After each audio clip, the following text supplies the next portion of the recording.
Innal hamdalillah nahmaduhu wa nasta'inuhu wa nastaghfiruh wa natubu ilaihi wa na'udzu billahi min shururi anfusina wa min sayyiati a'malina may yahdihillahu fala mudilla lahu wa may yudlil fala hadiya lahu. Asyhadu an la ilaha illallah wahdahu la syarika lahu wa asyhadu anna Muhammadan abduhu wa rasuluh. Allahumma shalli wa sallim wa barik ala sayyidina قال الله تعالى في القرآن الكريم يا أيها الذين آمنوا اتقوا الله حق تقاته ولا تموتن إلا وأنتم مسلمون. Hadirin rahimakumullah, sedang umat yang bersama-sama mengharapkan kehadiran Allah Subhanahu wa taala. Segenap puji dan syukur kita panjatkan kehadiran Allah Subhanahu wa taala atas nikmat dan karunia yang telah dilimpahkan kepada kita sekalian sampai dengan detik ini. Nikmat iman, nikmat Islam, nikmat kehidupan, kesehatan, nikmat ukhuwah, dan berjuta nikmat yang lainnya yang tidak dapat kita hitung satu persatu sebagaimana Allah Subhanahu wa taala berikan kepada kita. Wa in ta'udzu nikmatallahi la tuhsuha. Untuk itu kita harus bersyukur pada Allah Subhanahu wa taala atas nikmat yang telah diberikan kepada kita, pada keluarga kita dan kaum muslimin dan muslimat dimanapun mereka berada. Salawat dan salam mudah-mudahan dilimpahkan pada junjungan kita Nabi Muhammad SAW, serta keluarganya, para sahabatnya, dan ibu-ibu yang setia sampai dengan akhir zaman. Hadirin rahimakumullah, hari Jumat yang mulai ini bertepatan dengan 18 Zulkaidah 1446 Hijriah. Bagian dari jemaah haji dari berbagai negara di dunia ini sudah berkumpul baik itu di Madinah maupun di Mekah, dan puncak pelaksanaan ibadah haji yakni hari Arafah mungkin aja hari Kamis atau Jumat tanggal 5 atau 6 Juni 2025. Kita doakan semoga pelaksanaan ibadah haji tahun ini berjalan dengan lancar dan selamat, dan saudara-saudara kita yang berkesempatan menunaikannya memperoleh haji yang mampu. Amin ya rabbal alamin. Demikian juga semoga kita kaum muslimin yang belum berkesempatan menunaikan ibadah haji, mudah-mudahan diberikan kesempatan Allah Subhanahu wa taala menunaikannya di masa yang akan datang. Amin ya rabbal alamin.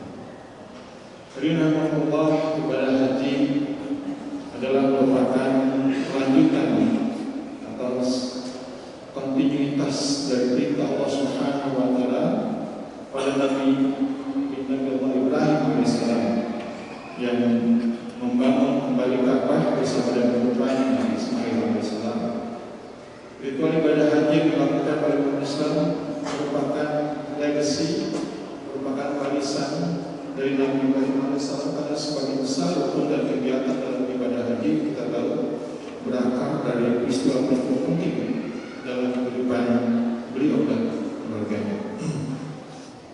Dalam surat Al-Imran ayat 96 Allah Subhanahu wa taala berfirman, "A'udzu billahi inna awwala baitin wudi'a lin-nasi alladzi bi Bakkah mubarakan wa hudan lil alamin." Sesungguhnya rumah ibadah pertama yang dibangun untuk manusia adalah Baitullah yang berada di Makkah atau Makkah yang diberkahi dan menjadi petunjuk bagi seluruh alam. Kita tahu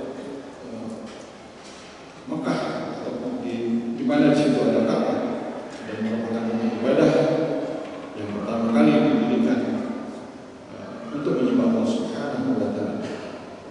Dan lebih spesifik lagi dalam ayat berikutnya Allah Subhanahu wa taala berfirman, "Fihi ayatun bayyinatun maqam Ibrahim wa man dakhalahu kana aminan wa lillahi 'alan nasi hijjul baiti man istata'a ilaihi sabila wa man kafara fa innallaha ghaniyyun 'anil 'alamin." Dan di dalamnya terdapat tanda-tanda yang jelas, yakni di antaranya maqam Ibrahim. Siapa yang memasukinya, siapa yang masuk di Baitullah ini, maka amanlah dia. Dan di antara kewajiban manusia dan Allah adalah melaksanakan ibadah haji ke Baitullah. Ini bagi orang yang mampu mengadakan perjalanan ke sana. Siapa yang mengingkari kewajiban haji,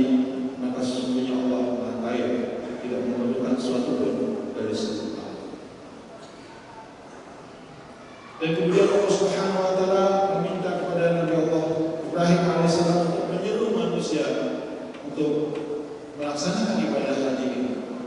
Wa adzin fil nasi bil hajj ya'tuka rijalan wa 'ala kulli dhamirin ya'tina min kulli fajjin amiq. Wahai Ibrahim, setelah manusia untuk mengerjakan haji, niscaya mereka akan datang kepada dengan berjalan kaki, mengendarai unta yang kurus yang datang dari segenap penjuru yang jauh, selatan barat yang terpenuhi.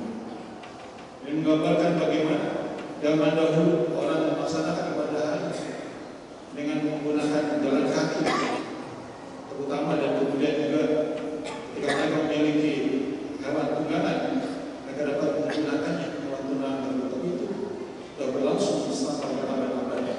Jalan kaki yang tidak hewan tunggangan. Barulah kemudian mungkin setelah ditemukannya kapal berlayar dengan kapal sama. Kalau dari kita, dari Indonesia, sekitar 1 bulan untuk sampai di sana. Bulan di sana dan kemudian sudah lagi dari perjalanan pulang dari tanah suci kembali ke tanah air. Yang pesawat terbang itulah bisa dengan cepat kita lakukannya, dan tentu ini merupakan karunia yang Allah Subhanahu wa taala berikan kepada kita untuk kita syukuri. Hadirin rahimakumullah, perintah haji dalam Islam ini memiliki makna yang sangat mendalam. Bukan hanya sebagai ibadah ritual, tapi juga sebagai bagian dari kesinambungan sejarah spiritual umat manusia. Ibadah haji mencerminkan kesinambungan akidah tauhid atau monoteisme dari warisan dari Nabi Ibrahim alaihissalam, bapak daripada Nabi. Kita lihat beberapa ritual yang dilakukan dalam ibadah haji. Yang pertama, tawaf mengelilingi Ka'bah. Ka'bah dibangun oleh Nabi Ibrahim dan putranya Nabi Ismail itu atas perintah Allah Subhanahu wa taala. Disebutkan bahwa mereka berdua membangun kembali Ka'bah sebagai rumah ibadah pertama bagi manusia. Wa idh yarfa'u Ibrahimul qawa'ida minal baiti wa Ismail Rabbana taqabbal minna innaka antas samiul alim. Ingatlah ketika Ibrahim meninggikan fondasi Baitullah bersama Ismail, saya berdoa, ya Tuhan kami, terimalah amal kami. Sesungguhnya Engkaulah yang Maha mendengar lagi Maha mengetahui. Umat Islam melakukan tawaf mengelilingi Ka'bah sebagai bentuk penghormatan terhadap Allah Subhanahu wa taala yang telah dibangun kembali oleh Nabi Ibrahim alaihissalam dan Nabi Ismail alaihissalam. Selanjutnya, sa'i antara Safa dan Arafah. Ini merupakan ritual menantu jualan hajar isi Nabi Ibrahim alaihissalam yang berada kecil antara dua bukit Safa dan Marwah untuk mencari air bagi anaknya Ismail yang saat itu masih bayi, belum lama dilahirkan, yang kehausan di padang pasir yang tandus. Inna Safa wal Marwata min sya'airillah, faman hajjal baita aw i'tamara fala junaha alayhi an yatawafa bihima, wa man tatawwa khairan fa innallaha syakirun alim. Sesungguhnya Safa dan Marwah merupakan bagian dari syiar Allah, maka barang siapa berhaji ke Baitullah atau berumrah, tidak ada dosa baginya mengerjakan sa'i dengan keduanya. Siapa yang dengan kerelaan hati mengerjakan kebajikan, maka sesungguhnya Allah Maha mensyukuri lagi Maha mengetahui. Selanjutnya, wukuf di Arafah. Di tempat inilah menurut riwayat Nabi Ibrahim alaihissalam menerima wahyu dan banyak berdoa. Demikian juga Arafah merupakan tempat yang penting dalam banyak peristiwa kenabian. Laisa 'alaikum junahun an tattaqu fadlan min rabbikum fa idza afadtum min arafatin fadhkurullaha inda al-mash'aril haram wa dhkuruhu kama hadakum wa in kuntum min qablihi lamin dhalin. Bukanlah suatu dosa bagi mencari karunia dari Tuhan pada musim haji. Apabila kamu bertolak dari Arafah, berzikirlah kepada Allah di Masyaril Haram. Berzikirlah kepadanya karena Dia memberi petunjuk padamu, meskipun sebelumnya kamu benar-benar termasuk orang-orang yang sesat. Selanjutnya, mabit di Muzdalifah. Nabi Ibrahim dan para jemaah haji zaman dahulu menginap di tempat-tempat ini dalam rangkaian ibadah. Dan ini juga mencerminkan sikap tunduk dan kesiapan dalam melaksanakan perintah Allah Subhanahu wa taala sebagaimana ayat yang tadi kita bacakan. Kemudian melempar jumrah. Ketika Nabi Ibrahim alaihissalam hendak menyembelih putra beliau atas perintah Allah Subhanahu wa taala, maka setan mencoba menggoda beliau dengan 3 tempat. Dan Nabi Ibrahim manusia sadar dengan melempar batu yang terjadi ritual dalam ibadah haji yang melempar jumroh. Selain itu, haji merupakan sarana penyatuan umat Islam dari seluruh dunia tanpa memandang ras, tanpa memandang bangsa atau status sosial. Dan ini mencerminkan prinsip kesetaraan manusia di hadapan Allah Subhanahu wa Ta'ala. Haji adalah pernyataan global tentang kesatuan umat manusia dalam ibadah kepada Tuhan Yang Esa, mengingatkan pada panggilan Nabi yang sebelumnya untuk keadilan dan kerendahan hati. Dan rangkaian ibadah haji termasuk talbiyah, labbaik Allahumma labbaik, menegaskan penolakan terhadap segala bentuk penyekutuan pada Allah Subhanahu wa Ta'ala. Dalam sejarahnya, Ka'bah sempat digunakan untuk penyembahan berhala sebelum dipulihkan oleh Nabi Muhammad SAW sebagai pusat tauhid, sebagaimana juga pernah terjadi zaman Nabi Ibrahim alaihissalam. Dan kita tahu dalam sejarah Nabi Ibrahim alaihissalam pernah menghancurkan berhala-berhala. Demikian juga dilakukan oleh Nabi Muhammad SAW ketika Fatul Mekah, dia menghancurkan berhala-berhala yang ada dalam Ka'bah dan ada di sekitarnya. Ibadah haji dalam Islam bukanlah sekedar kewajiban ritual, dan juga refleksi dari keseluruhan spiritual umat manusia sejak Nabi Ibrahim alaihissalam. Dan itu adalah merupakan puncak simbolik dari kesatuan, dari ketaatan dan pengesahan Allah Subhanahu wa Ta'ala.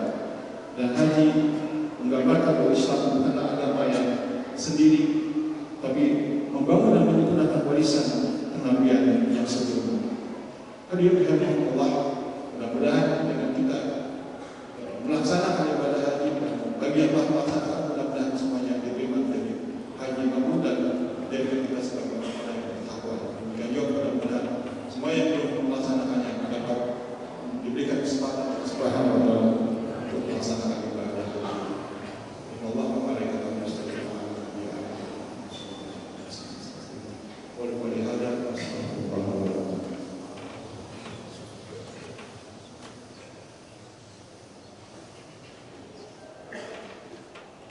Alhamdulillah, wassalatu wassalamu ala Rasulillah wa ala alihi wa wala.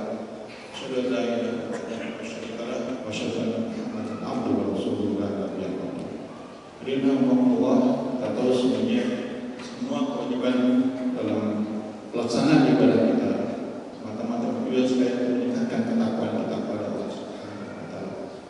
Untuk itu, setiap Jumat aktif biasa mengingatkan diri dan harus sekalian berkhusus meminta Allah. Bertakwa kepada Allah, takwa yang sebenar-benarnya dan tidak mati kecuali kita dalam keadaan sebagai orang yang berserah diri kepada Allah sebagai seorang muslim.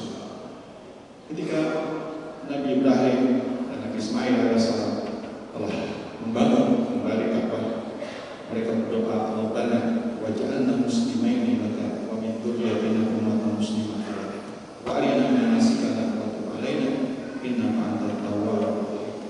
Ya Tuhan kami, jadikanlah kami berdua orang yang berserah diri kepadamu. Jadikanlah dari keturunan kami umat yang berserah diri kepadamu. Tunjukkanlah kepada kami cara-cara melakukan manasik rangkaian ibadah haji, dan terimalah taubat kami. Sungguhnya Engkaulah yang Maha Penerima taubat, lagi Maha Penyayang. Dan Nabi Ibrahim alaihissalam berdoa secara khusus agar diturunkan seorang Rasul dari kalangan umat manusia, dari keturunannya, yang nanti akan menegakkan dinul Islam, yang nanti akan membacakan ayat suci Al-Quran, yang akan nanti bacakan kita pada Allah Subhanahu wa Ta'ala sebagaimana firman-Nya, Rabbana wa basfihim rasulan minhum yatlu 'alaihim ayatik wa yu'allimuhum al-kitaba wal hikmah wa yuzakkihim innaka antal azizul hakim. Ya Rabb, utuslah di antara mereka seorang rasul dari kalangan mereka yang membacakan pada mereka ayat-ayat-Mu, mengajarkan kitab suci dan hikmah kepada mereka, dan disucikan mereka. Sungguhnya Engkaulah yang Maha Perkasa lagi Maha Biasa. Turunnya atau utusnya Rasulullah SAW salah satunya adalah juga di antaranya doa Nabi Ibrahim, dikabulkannya doa Nabi Ibrahim alaihissalam. Terakhir hadirin Allah, dan saatnya nanti ada kita mintakan disunahkan melakukan kurban, di mana Allah Subhanahu wa Ta'ala berfirman, "Wassalli li rabbika wanhar," maka laksanakan salat kepada Tuhanmu dan berkorbanlah serta puasa. Dan tentu saja kita ya, saat ini ada ayat tidak masuk kepada hari, jadi sunnah bagi semacam kewajiban bagi siapa yang mampu melaksanakan ibadah ini. Mudah-mudahan kita dapat melaksanakannya dengan sebaik-baiknya. Innallaha wa malaikatahu yusholluna 'alan nabi ya ayyuhalladzina amanu shollu